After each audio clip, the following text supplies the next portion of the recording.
here, President of Success. Welcome you to our session here today titled Advisor to CEO, Best Practices for Your Growing Enterprise. It is top of the hour here, 11 o'clock on the West Coast. We're going to give it just one more minute here. I see a couple of people who are logged into the webinar portion, but not on the call yet. So I'll give it just another 30 or 60 seconds here, and then we will kick things off.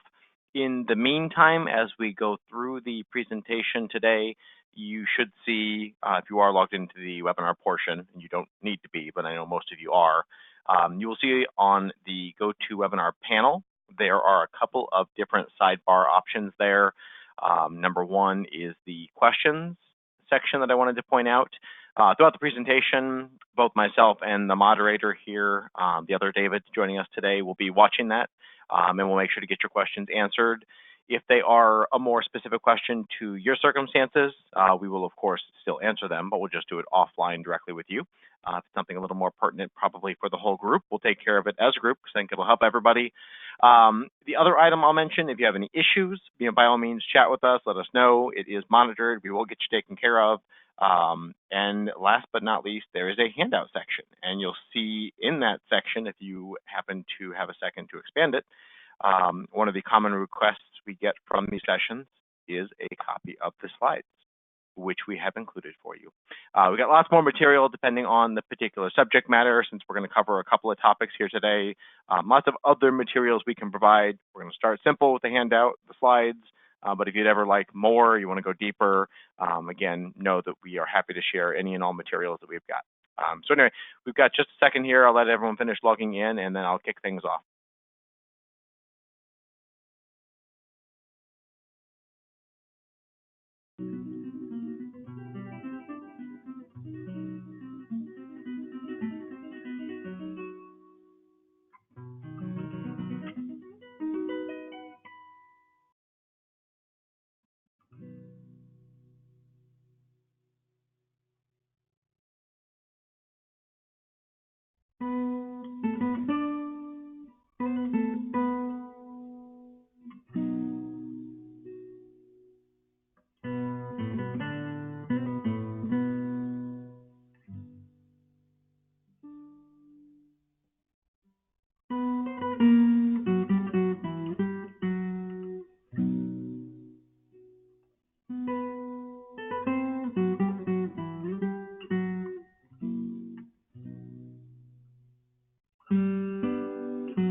All right, perfect. Well, it looks like we got everybody logged in. Again, if you do have any technical issues as you are working on that, by all means, send us a quick notification. We'll get you taken care of.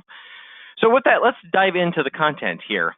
We've got the next, I think, 45 minutes, to an hour blocked out to talk about, as you read in the description, the things that you as advisors deal with as you have success. And by that, I mean very specifically, you start out in, well, all business, but your business specifically initially as a one-man or one-woman shop in most cases, working to get clients. And whether you did that in your 40s or 50s, or like so many of you, since I know some of you listening in today, in your early 20s, coming right out of college, or frankly, post-high school, some of you it's a second career. You start out initially working to get clients. That's modus operandi, number one. You got to have clients. Over time, you have success, and you have so much success that you end up having too much work that you can't go get new business, and you then have to hire somebody. Well, repeat that cycle over the course of the first 5 or 6 years in your business. You have enough success. Now you got 2 or 3 key staff people.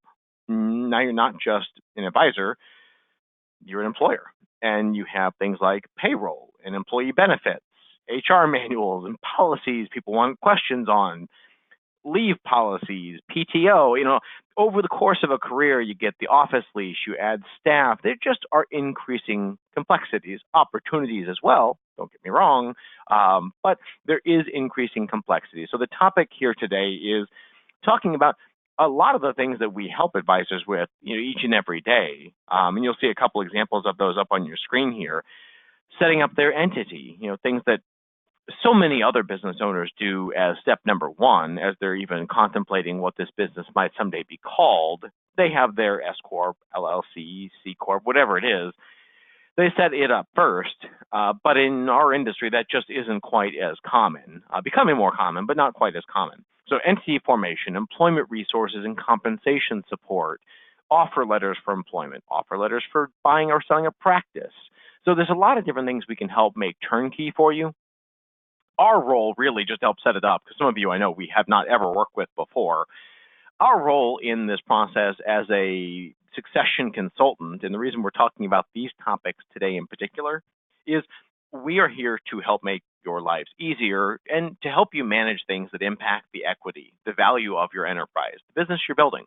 Whether you're doing $500,000 in revenue or 5 or 10 million in revenue, the complexities in general are the same. There's just more of them to deal with. And there are some different ones at the higher and bigger sizes.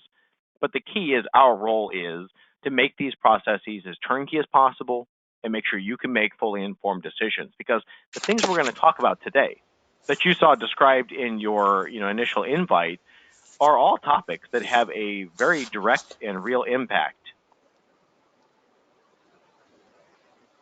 That's the topic and what we're going to focus on today. What I would like to make sure we're good with is a high level what we're focused on, and that is building a solid foundation. This is why I'm talking about this subject. We're succession, merger, and acquisition consultants, but so many of the things you do day to day have a very real and direct impact on the value of your enterprise. And so what I put up here on the screen for you is a quick example of what it looks like from an outsider's perspective, our firm, in helping you build something that has value. Most advisors build over time a great administrative support staff. They've got good professionals that they hire. But at the end of the day, what my diagram here is meant to illustrate is it's an upside down pyramid on purpose. Because so many business owners, advisors specifically that we work with, if you took them out of the picture for, let's say, 3 weeks or 3 months, while they do have good people, the overall enterprise really relies on them. And the illustration here is you pull them out of the bottom, unfortunately, the whole thing comes tumbling down. And so our topics for today are really meant to focus on how can we flip this over? How can we try to create something that's a little more stable? And by virtue of building a business that doesn't need you, those are the most valuable enterprises that we work with, that we value, that we help buy and or sell. And it's not a fundamental shift. You'll see here, I didn't change any of the labels. We still have professionals. We still have administrative support team members who help drive this enterprise and allow you to spend your time doing the things that are most efficient, most valuable. But the key is just conceptually here, building a business that we could take you out of for 3 months and know that when we put you back on the top of this pyramid here, that it's still intact, that it's stable. And that's the point of the conversation and why we're talking about these 4 topics today. So these are the 4 things that we emailed you about on the invitation. We promised we're going to talk about. Number 1 is equity sharing. We're seeing a lot more of it happening in our industry today, but not everybody really understands all the options. And so I'm going to keep it simple. These topics can get very complex all by themselves. We can go deeper when you're ready for it. But I want to start with the 1.0 version. What are the options? What tools are in your toolbox when it comes to equity sharing, and why? Why are people doing it, and a little bit of how they're doing it. 2, entity structure. It's difficult to share equity in your business, your enterprise, whether you're big or small, if we don't have something that is divisible. If you don't have an S Corp, an LLC, a C Corp, I don't care what the flavor is, I'm not going to say it's impossible, because we have lots of clients that are affiliated with an independent broker-dealer and they just can't or don't want to figure out how to use a more formal entity structure. You can still do some of this. It's just not as easy.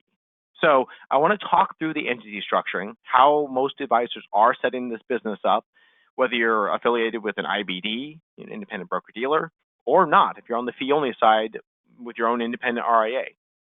Or a hybrid, combination of the 2, like so many folks. Then we're going to get into organizational structure. So the organization structure comments here are going to focus specifically around knowing what it is you're building. Sounds obvious. Of course you know. You're the owners. You're listening in, or you're the respective CEOs of your company. You should be the first to know.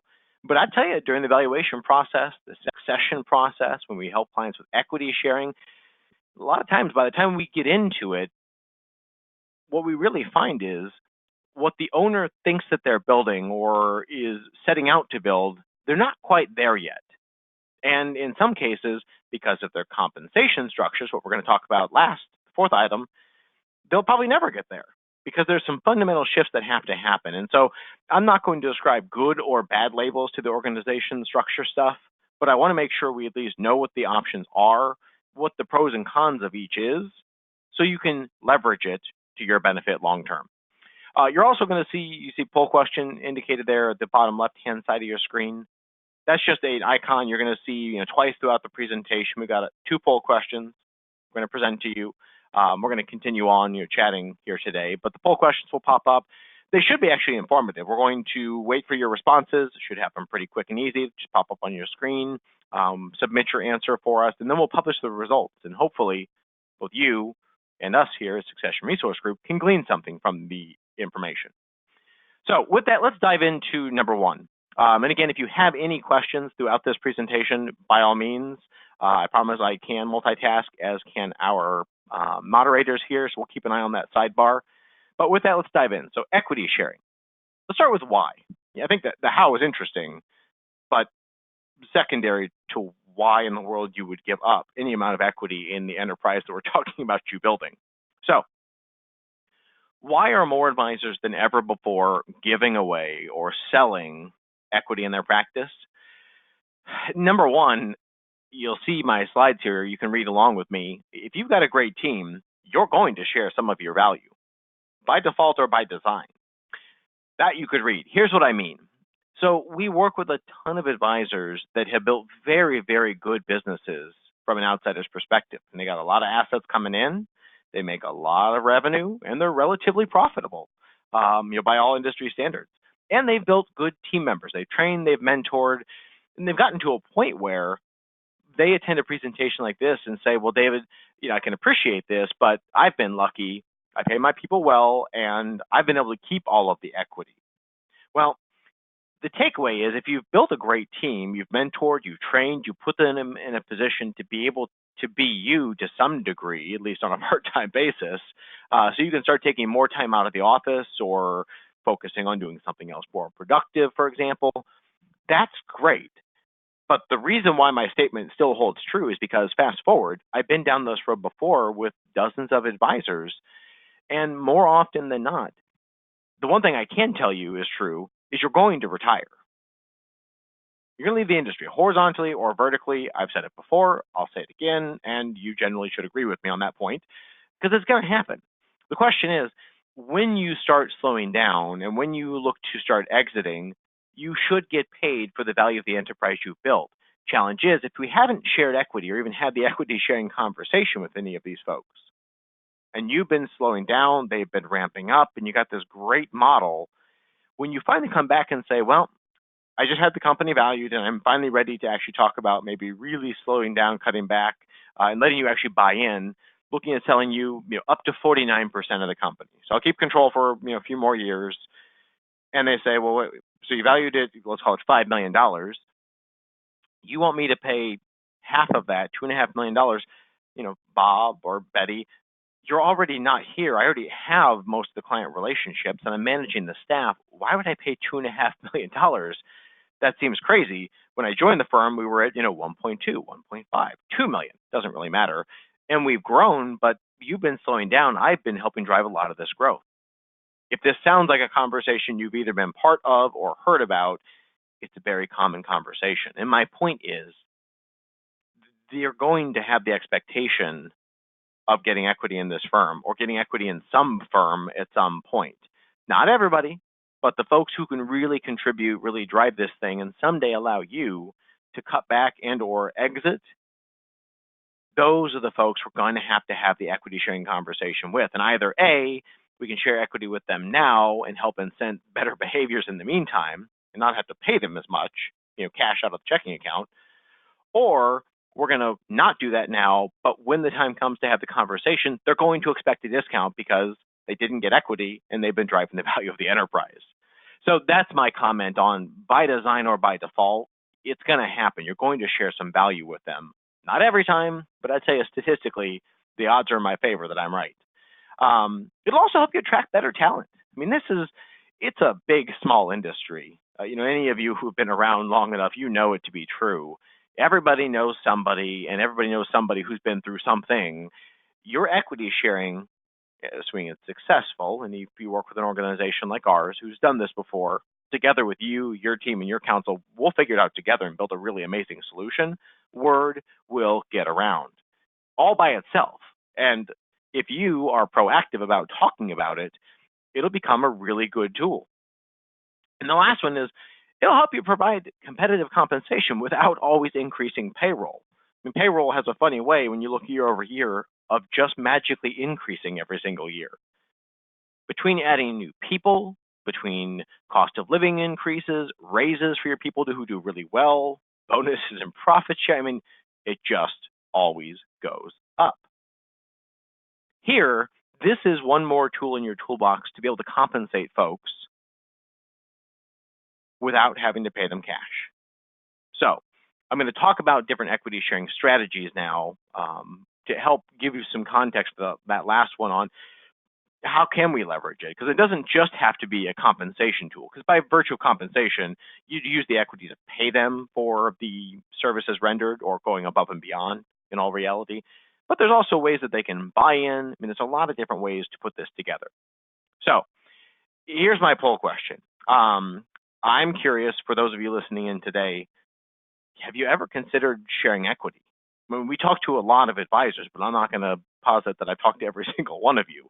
So I'm curious. You'll see the poll question up. If you wouldn't mind taking a second to answer, have you considered sharing equity? And our options here are, yes, I've done it. Should give you a pat on the back virtually here. 2, yes, but still evaluating. Or 3, no, just not interested. And I'm curious, and we'll publish the results here because I want all of you as your peers to be able to see where you land on this subject. So we'll give it another second or two here. We'll keep the poll up. And then, like I said, on the next slide, I plan to get into sharing with you the 3 buckets that we would group if you are interested, or you have done it before but would like more information on the subject. What are the 3 most common buckets that we're seeing used, strategies used, for sharing equity with your key people? Give another second here.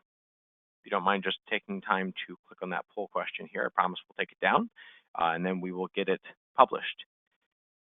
And it's interesting to watch it because I can obviously see it real time.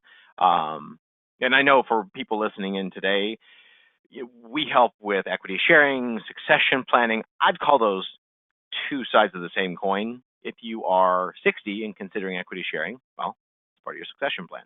If you are like many of our clients, we've got a great one right now in Colorado, and they're 15 and 20 years respectively, the 2 partners, away from retirement.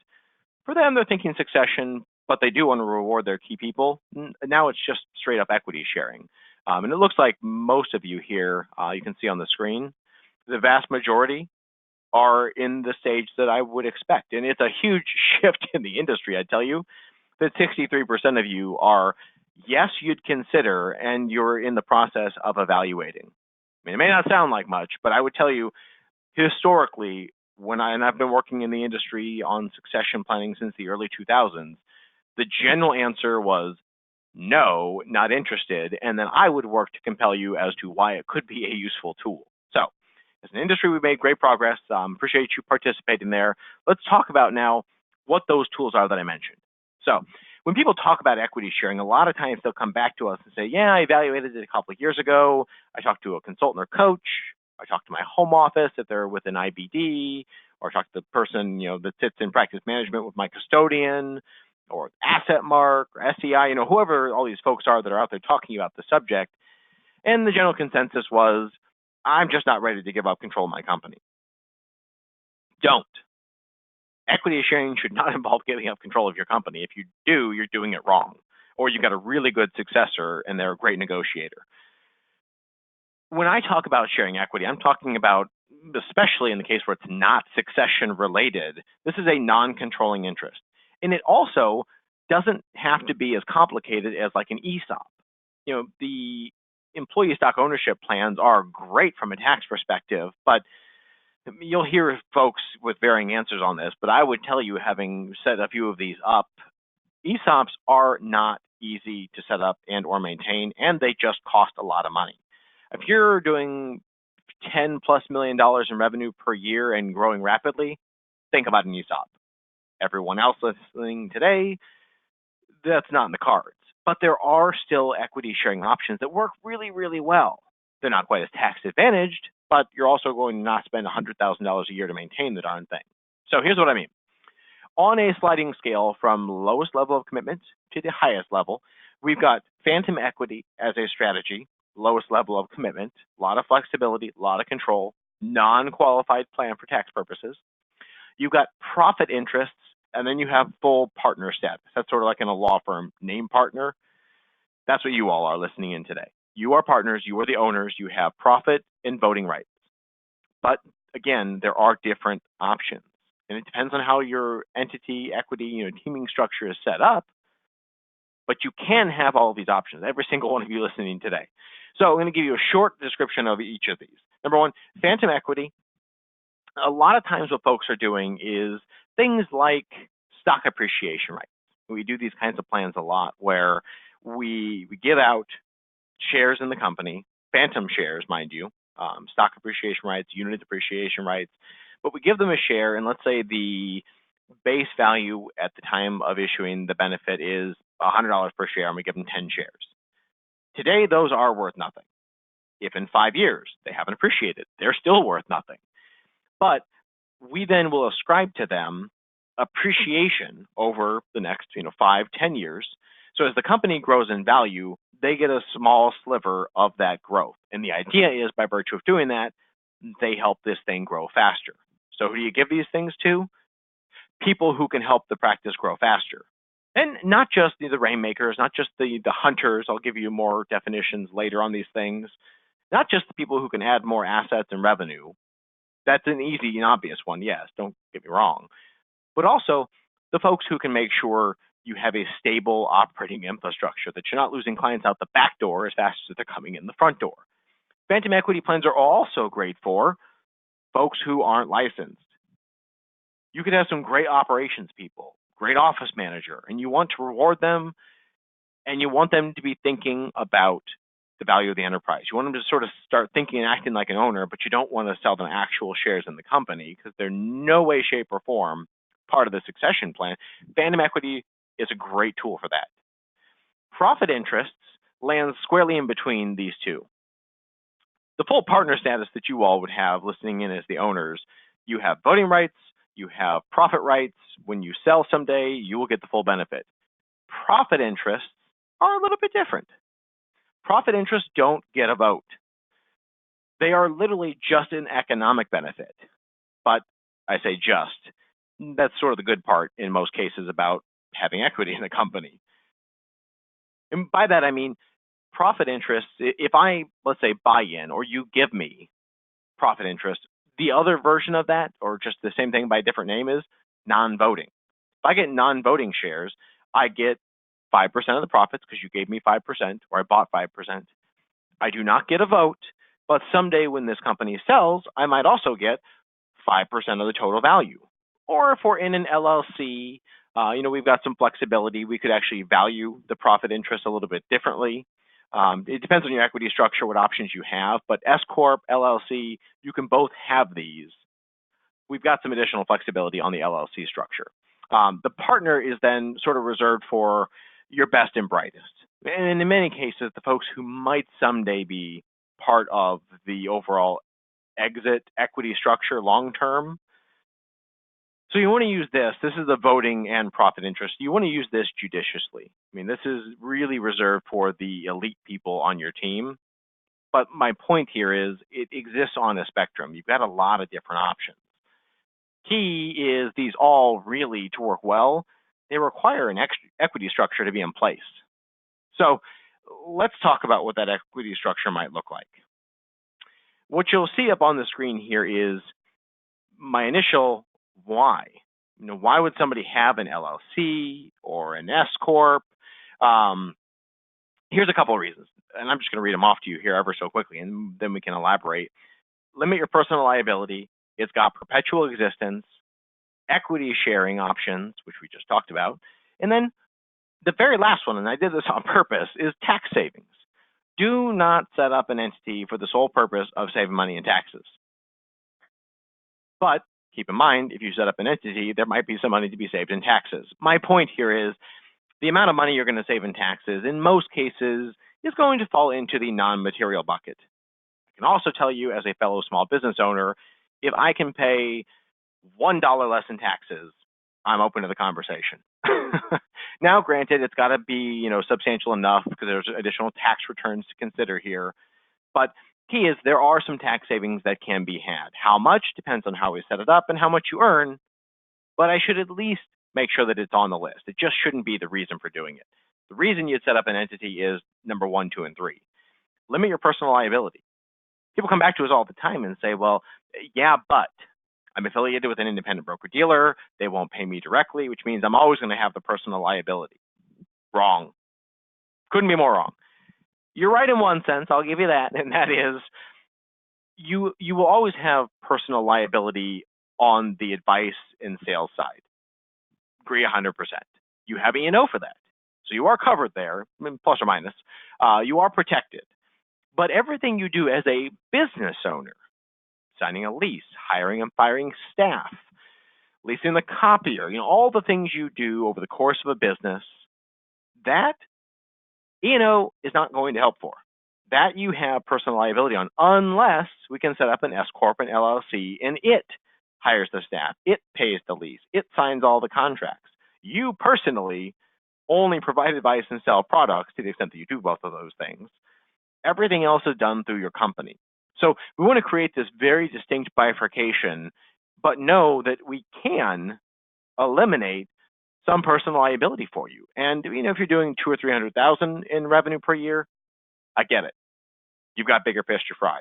My arguments still all hold weight. They just become less and lower priority. Cost benefit analysis here at the smaller size, focus on bringing in new business. We can deal with this stuff later. But for a practice doing more than $1 million in revenue, you should have an LLC, an S corp, or if you've got a team and you don't want to go down the path of setting up this kind of entity, set up a partnership agreement if there's more than one of you. But formalize your equity structure. That's the main takeaway. So then the follow-up is, of course, how? How do we actually get this thing set up? Because for some folks, it's a little bit easier than others. Here's a quick example. I wanted to share this with you. From our valuation data, you will find the average breakdown, and I think this was a group of almost 1,000 advisors through our valuation process here in the last 2 or 3 years, what their response was in terms of how they are set up. So of the group of valuation clients, you can see here the vast majority are still sole proprietors, 46%. 21% had a corp. Most of those are S corps, just to be clear. And then the other 33% were LLCs. Much like my poll question earlier, where we had asked you all in terms of your interest in equity sharing, I'd like to ask the same question of you now on the equity structure because, number one, I'm curious, and two, I'd like to share it with the audience. I've given you our data from the valuations. I'm curious for the large group that we've got joining us here today, where do you land on the topic? Do you have an entity? And if you do, which one? A corporation? I'm presuming an S corp in almost all cases. An LLC? Or are you still operating as a sole proprietor? So we'll give it a second here. You should see the poll question up there. I'll be curious to see how you line up with the group of people who completed the evaluation and if that ends up being a little bit of a tainted sample set. And I'd tell you, as you're taking the time to answer, I appreciate the participation. We've seen I would say, I don't want to say a gradual shift. We've seen kind of a groundswell. There's been a lot of change in the last 2 years of advisors working to formalize their equity structure for any number of reasons. I think especially on the IBD side, after that Ryan Fleischer case, we've been able to develop some more robust and bulletproof solutions following the 2015-16 case, which has also helped, I think. But yeah, I mean, even of the group that is taking the time to answer now, made some progress and strides as a industry, but still a material chunk of you that, if you answer sole proprietor, you are not alone. So we'll go ahead and publish the results here. You can see exactly what the breakdown was, a little bit different than the evaluation group, which is why we take the time to do these things. So final results are in. 30% of you listening in today, pretty even division actually, a third, and a third, give or take, a little bit more heavily weighted towards the S Corp side of the fence. But yeah, a third, 30% sole proprietors, 37% corps, and 33% LLCs. I would tell you most common that we're seeing right now, if I had to pick one, and I do since I just prompted the question, we're seeing currently most advisors set up as an LLC from a legal perspective that elects for tax purposes to be treated as an S Corp. It's not perfect for everybody, so that's my asterisk on the statement, but that's the most common. Quick question that had come in from Tony. Hey, Tony, thanks for joining us.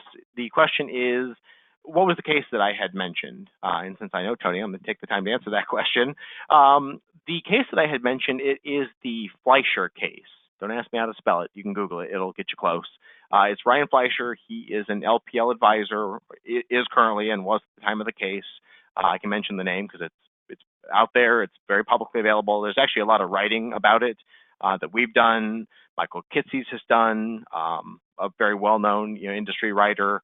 I would call him an expert on many of these subjects. So take a look at it. There is definitely solutions that have come out of that case. He was the unfortunate guinea pig, as they say, or canary in the coal mine. We know how that story ends. But take a look at it if you want to know a little bit more about it. And then obviously, Tony, we can talk offline if you want to get deeper on that. This highlights exactly what your question was pertaining to, and that is that particular case. Because for an RIA, for an accounting practice, an insurance practice, you've got clients. They pay your entity because it is the RIA, it is the agency, it's the accounting practice, much like Succession Resource Group. When you want help with these things and you say, well, David, you obviously sound brilliant. We'd like to give you money in exchange for your knowledge, wisdom, and resources. Of course, I happily oblige. Who do you engage with? Well, not me specifically. You hire and sign a contract with Succession Resource Group, Inc. We're an S Corp, much like 37% of you that answered the last question. But that's the key is then when you pay us, you pay the entity. The entity then exists perpetually. Someday I retire or I transfer equity to some of our amazing key team members here, many of which you'll get to work with. Nothing changes regarding our relationship. So it's helpful from an operational standpoint then that you as the advisor can take money out of your entity. You can share equity. You get to decide. The entity is sort of your firewall. In the IBD space, it's a little bit different. And those of you in the IBD space, you know what I'm talking about. I'm talking about here specifically, the clients don't sign a contract with you, and they certainly don't pay you directly. The money comes through the broker-dealer or the corporate RIA, or in most cases, both. There, the broker-dealer and the corporate RIA pay you, and then you put the money into the entity afterwards so you can pay your bills. And therein lies the problem. And this goes back to that advisor versus the commissioner case, that Ryan Fleischer case. That's where the issue came up. He did lots of things that maybe could have been done better. Don't get me wrong. When you read the IRS court case on it, you'll see they talk about lots of things that were issues. The main one that unraveled the whole deal, though, was he got paid by the PD and then he assigned his income. Their response to that was, it's the tree that bears the fruit. Whoever earns the revenue, earns the commissions, earns the fees, that's who they want their tax dollars from. You can't assign it to another taxpayer, which then so many advisors, when they read that case, said, oh, shoot, well, I'm dead in the water. I can't assign it, and the BD won't pay it, so we can't use it. Wrong. We can. It's just a little bit more nuanced. So it's not the topic for today's presentation on the how of it. This is more about the why. But what I would tell you is, if you're affiliated with an independent broker-dealer, we want to be cognizant of your broker-dealer's perspective on this. But I would tell you, Much like Tony, we work with your broker dealer. We work with LPL, Cetera, Lincoln, IFG down in San Diego, Securities America, and all of the amazing Ladenburg firms. I mean, there's a lot of firms, and they all have varying degrees of comfort with the use of these entities and how you leverage them. The main takeaway is we have two strategies, and one or both will work for all of you listening in today that have an affiliation with an independent broker-dealer.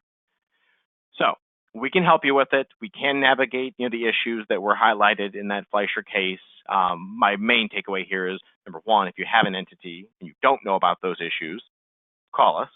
If you don't have an entity and now you know about those issues, same answer. Call us, and when you're ready for it, we can help you get these equity structures set up and do it right the first time. Let's shift gears now and move into whether you have the S Corp, LLC, or sole proprietorship as a bit of an aside. For those of you that are growing a team, I want to talk about the organizational structure component. And that is, as your team grows, as you add more people, as they add more revenue, how do you operate on a day-to-day basis? And this is agnostic of what we just talked about with the equity structures. So I've ascribed a couple of labels here. The silo or team, also referred to in many cases in our industry as an ensemble, although again, not everyone knows that nomenclature, so I stuck with something that's a little bit more well understood. A team, an integrated team specifically. And these are two very separate and distinct things. So here's what I mean. On the siloed side of the fence, we have folks who are sort of a loose producer group where you've got 4 or 5 great advisors all working together in one office. The other, a team, is 4 or 5 partners of one company, like an S Corp and LLC that we just talked about. Or without that, they have a team, a partnership agreement that divides up how equity is divided amongst those owners. But either way, it's 4 sole practitioners working near each other, or a team that, yes, they might be responsible for a certain group of clients, but everything else is consolidated. There's no redundancies. There's one way of doing things the right way, and that's how everyone does it. So here's a quick visual diagram of what I talk about on the team, the ensemble versus the silo. And again, for now, I'm going to say high level because the point here isn't to educate you on how to go do these things. It's more initially about which one are you and which one are you looking to establish as you continue to build and have more and more success every year. Because this is the kind of stuff that you can make changes to it. You're in total control, but you have to be conscious about it to make those decisions come to reality. So a team. You'll see here, my first one, Guaranteed Returns Incorporated, great name, probably already taken, unfortunately. But my diagram here, and you'll see as I juxtapose it with my next diagram, which is the silo, differences here are, I don't even want to call them nuanced because they're pretty obvious, but they can be somewhat nuanced. So here we've got advisor 1, 2, 3, and 4. Advisor 1 is going to be deemed our CEO. So they're going to spend, and they would tell you this, any of you who are CEOs of your companies with 4 partners will tell you, an inordinate amount of your time will be spent dealing with the operations, the running of the company, the direction, the vision, how you grow, where you spend your money, how you budget for the following year. Those are all duties and burdens of the CEO. So you can still be an advisor, you can still be a rainmaker, but you're going to spend time actually running the company. The other advisors take care of their respective books of business and probably help grow as well, don't get me wrong. But the key here is there is centralized support staff for everybody. There is centralized investment management and trading that happens, centralized marketing and branding, and these are just a couple examples. But when we go around your office, for example, and we ask, how a client request is handled, how an RMD is handled, that we get the exact same answer and exact same workflow from anybody we ask. That is different, obviously, than when you shift gears and say, well, what's the difference with a silo? Well, silos, for example, have, as I described, same company name.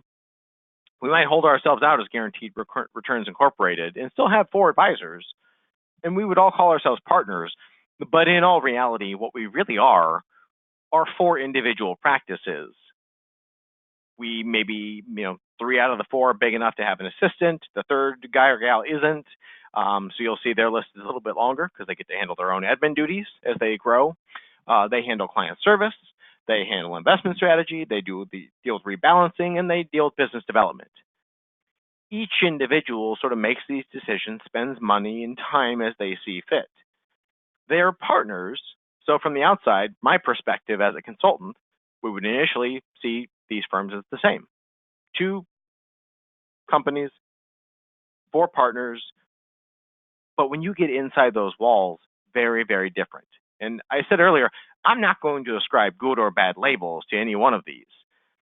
You have a lot more flexibility and autonomy in a siloed structure as advisor 1, 2, 3, or 4. When you look back at this last example, if we are 4 partners and we're in a team, there's no autonomy. There is one way of doing things. And if advisor number 4 maybe doesn't like the way that the centralized support staff handles client requests, but advisor 1, 2, and 3 do, then that's how guaranteed return handles a client request. So you take the good with the bad in these cases. The other item I'll point out before we move on is when you look at these 2 structures and you look at it from a value and succession perspective, what would I be selling if these advisors were ready to retire? In this case, I would be selling Guaranteed Returns, Inc. with their staff, their processes, their workflows, the brand that they've established. Very different than when you look at the siloed structure. These silos, I would sell advisor 1 to somebody. I could sell advisor 2 to somebody. You could sell advisor 3 to advisor 4. Again, pros and cons. We don't have one company here. You wouldn't sell Guaranteed Returns Incorporated because you've got 4 individual people doing 4 different things, all very close to each other, which means each of those individuals can decide what's best for themselves is the upside. The downside is each of them can decide what's best for themselves. So where you oftentimes will see larger RIAs, larger advisors, even within the IBD space, you always hear bigger is better. It's true to some degree. Larger firms do tend to obtain higher multiples, but these smaller firms can still get very good values, but they're not going to have the efficiencies of this team. Now, again, anybody who runs a team like this knows this diagram looks very neat, very clean, very organized. A team is anything but that. It takes a lot of time, it's a lot of effort, and you'll have headaches, I promise. But from a value perspective, I guarantee you the sale of the team here is going to be substantially more valuable than looking at the individual producers. Herb, great question on getting a copy of the slides. You should see, the short answer is yes. You should see on the right-hand side in the handouts section, there is a copy of those slides there in PDF, so you can get access to them in all their glory. The other comment here from Jeremy, I agree. Yeah, the number of sole proprietors, as we published, number one, even more insane to use your term specifically on those that are doing valuations. Because those that are doing valuations should be sort of a tainted sample set. You're doing a valuation, you're thinking about equity and the value of your enterprise by virtue of engaging with our firm to do that. And to have 40-something% or almost in the sole proprietor category is kind of crazy at this point.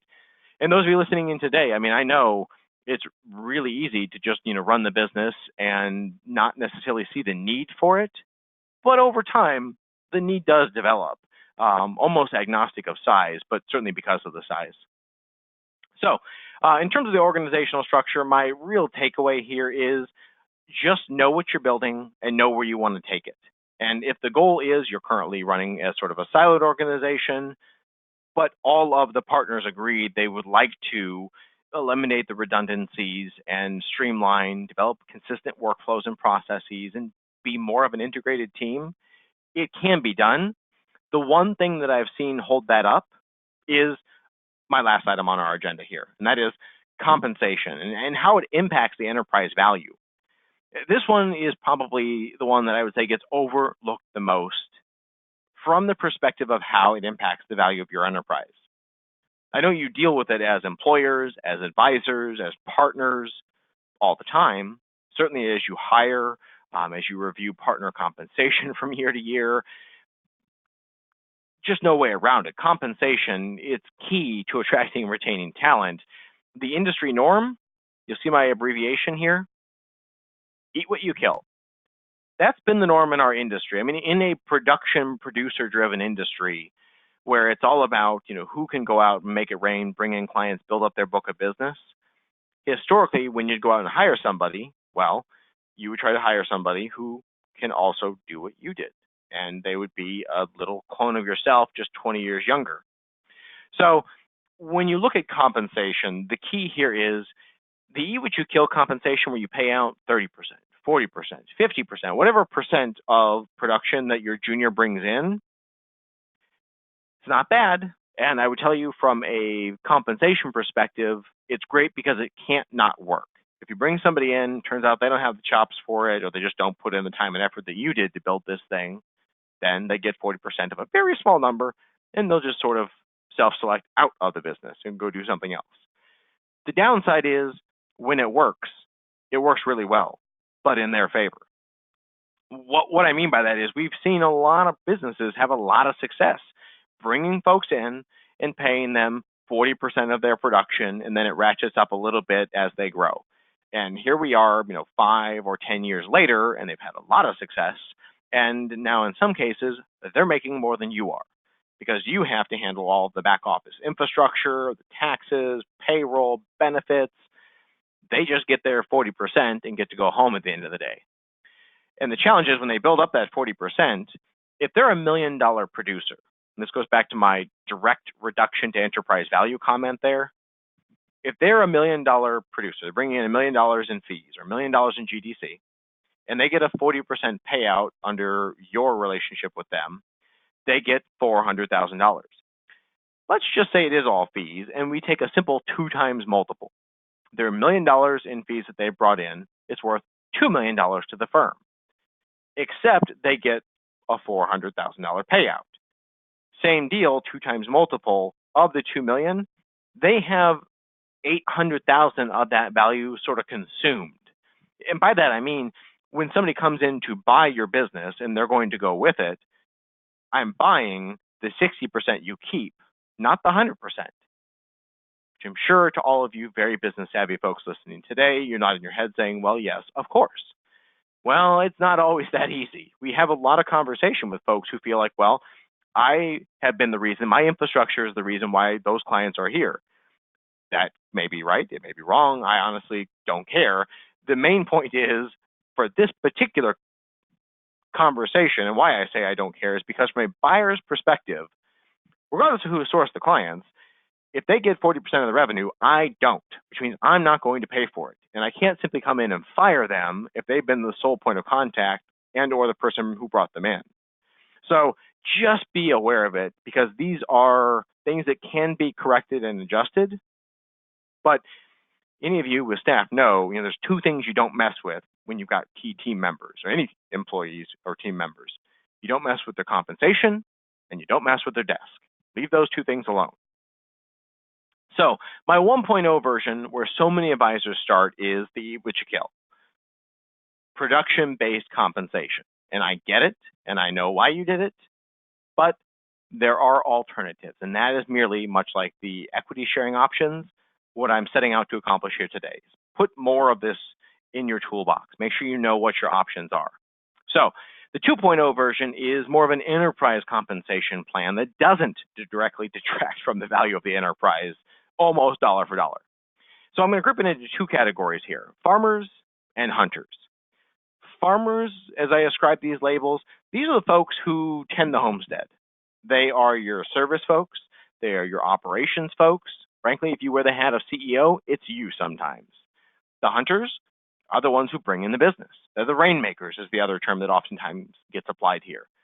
And then, of course, you got the hybrids, because while it would be great in our fairy tale to assume that people landed in one of these 2 categories, it's never quite that easy. So these are our 2 categories of folks. And then the question is, how do we pay them? If the 1.0 version is percentage based on revenue that they bring in and or service, and I would label that suboptimal from an enterprise value perspective, suboptimal in general, but for maybe the employee's perspective. The 2.0 version here is farmers and hunters get salary plus bonus plus the profit pool. So why would you pay the two the same?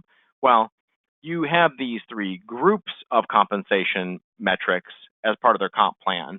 How they're weighted varies. And that's what you'll see on the bottom here, where I've given you just a quick visual diagram, no exact figures. But farmers are going to have less variable, more fixed, because again, the goal here isn't to pay them based on new business that they bring in. Our focus here is on paying them to take care of the business, take care of the clients, help streamline operations, make this thing more profitable, any number of things. But while we want to reward them if they do bring in new business, you should always have that variable component. That isn't the goal. And what I can tell you is I've seen folks who set up a nice base salary for their service team, and then they give them a huge bonus on new business that they bring in because, of course, they want to make sure they incent that. Well, guess what your service people spend all their time doing? They're at the country club, they're out at the FPA meetings, they're networking, they're talking to centers of influence, they're doing everything except for the thing you really are paying them to do. Because you built a compensation system that incents the wrong behaviors for what you need. You need farmers. Frankly, you probably need a 2-to-1 ratio of farmers to hunters. But the key is farmers or hunters, the service folks or the rainmakers, base salary, bonus, but the bonus is not eat what you kill. The bonus should be 30% of first year business that they bring in. And then the profit pool, this isn't profit sharing, this because profits are for owners, but we should take and earmark 5% or 10%. We'll work on it together when we set your profit sharing plan up. We will earmark a small amount of your profits that we will contribute to a pool, and we will then decide in advance how we're going to allocate that profit pool out to participants. We use it as a way to get people thinking about top line. That's the bonus component. How much can they actually bring in? The salary is paid for doing their job, and then the profits are for the efficiency of the overall enterprise. So even without equity sharing, we can still sort of get them to start thinking and acting a little bit more like owners by virtue of adding the profit sharing pool to their compensation plan. So these are all really quick, simple examples of the 2.0 version of what I would refer to on compensation and how it impacts your overall enterprise value. There's a fundamental separation, as you've noticed as I've gone through this, and that is bifurcating compensation from equity. These are two very separate and very distinct things. Equity is for the owners. Compensation is for the job being performed.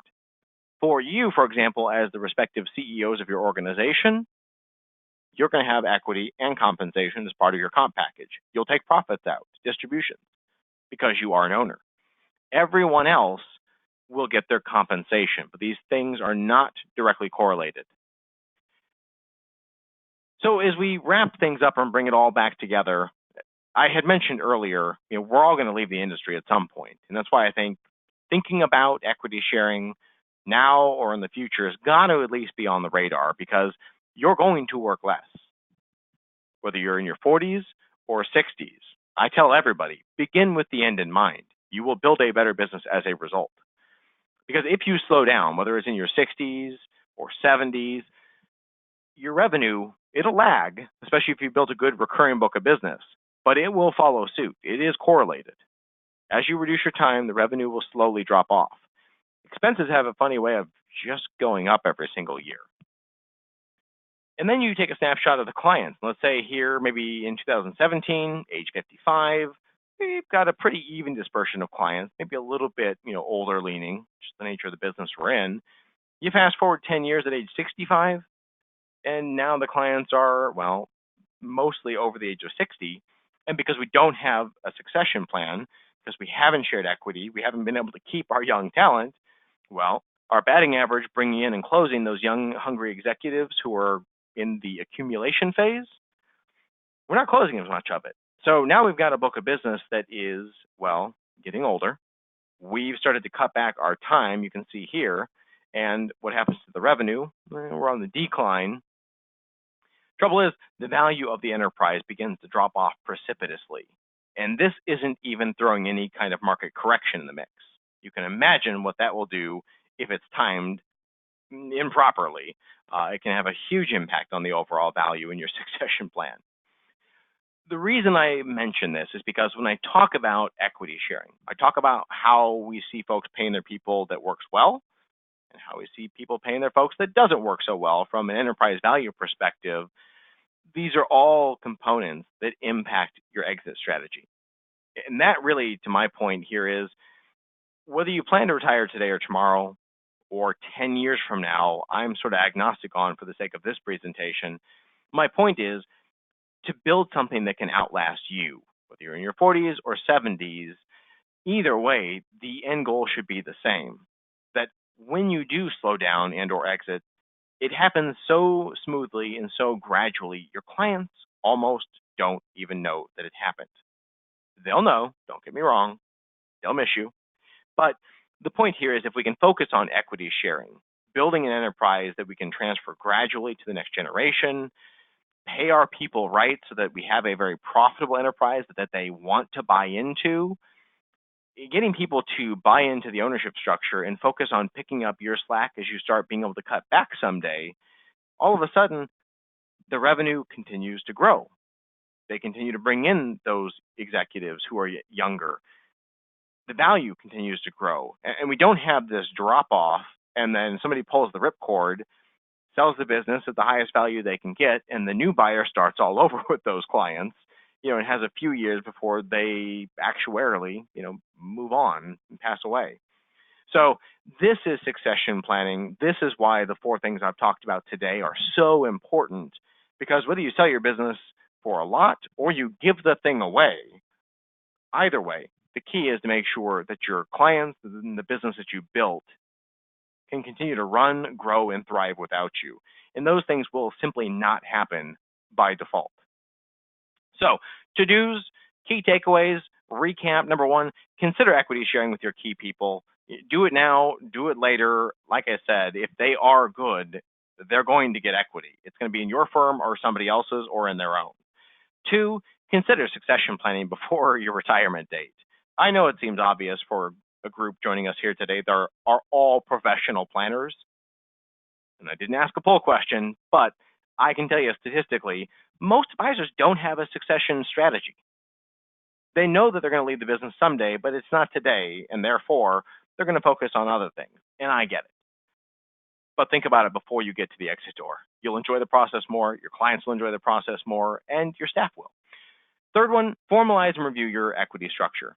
If you don't have one, if you're one of the folks who had answered you're still a sole proprietor, give some thought to it. If it could make sense, pick the phone up, let's have a conversation, see how we can help you do it. It really shouldn't be overly complicated. It's just a function of, is it worth spending, the $5,000 with us to get this thing set up and do it right? Again, if you're a smaller producer, maybe not. My answer is generally still yes, just cost-benefit analysis. The larger firms, it's just a function of can you carve out the time to get it done? And then leveraging that, know what you're building. The silo versus the ensemble. It's nothing we specifically coach to, here at Succession Resource Group. We do most everything else. But I mentioned the teaming or the siloed structure because it comes up a lot in the valuation stage when we're very near the point of developing a succession plan, and what folks have built isn't what they think that they ultimately want long term. And in many cases, it's a little bit late to make some of these very large and monumental shifts in their org structure. Last but not least, pay your people the right way that builds value in your enterprise. There is no faster way to sort of burst your bubble when we get to that final valuation stage and come back with a number that's 40% less than you thought it was going to be, all because of how we pay our people. And these are things that, again, you can change, but it takes time. You may not be able to change it with some of your existing folks, but we can have a 1.0 version and a 2.0 version of your compensation plan running concurrently for some legacy folks and new people on your team. So stay informed of these topics. They are, I don't want to say constantly changing, but much like the market for mergers and acquisitions, succession planning, it's something to stay abreast of, because just like compensation, there's new trends, innovations, strategies that work better than others. So keep this stuff on your radar. I appreciate everyone taking the time to join us here. It is officially top of the hour. We told you it would be a 1-hour presentation, and I plan to stick to that. I'll put our contact information up here on the screen, and of course, you'll see off to the left the things we've talked about today, all things that to some degree we can help with, whether it's your employment resources and setting up your compensation, or just doing some compensation research for you and with you, and then setting up your employment resources, HR manuals, your employment or contractor agreements to make sure you've got the right non-compete, non-solicitation, no-serve language baked into them to protect your enterprise. And yes, despite what your local counsel might have told you, there are ways to structure those restrictive covenants that will work and will be enforceable. Call us if you want to talk more about it.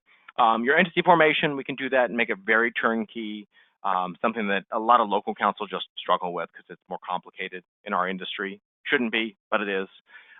Equity sharing and succession planning. So if you want to talk about any of what we've talked about today, whether it's from what we talked about or after you reviewed the slides, which are again available in the handout section of the webinar presentation, call us, shoot us an email. We are here and available. At this point, we have gotten all of the questions answered that were in the queue. We'll give it a minute or two after the presentation is done, so that if you did have any questions, feel free to submit there. We're happy to answer them. Alternatively, like I said, call or email. We've got your contact information. We will keep you apprised of upcoming webinars on content that we think would be relevant to you. In the meantime, I'd like to thank you for joining us. Have a wonderful day. Thanks for the participation in the poll questions. Stay tuned for future events. We will be in touch. Thanks.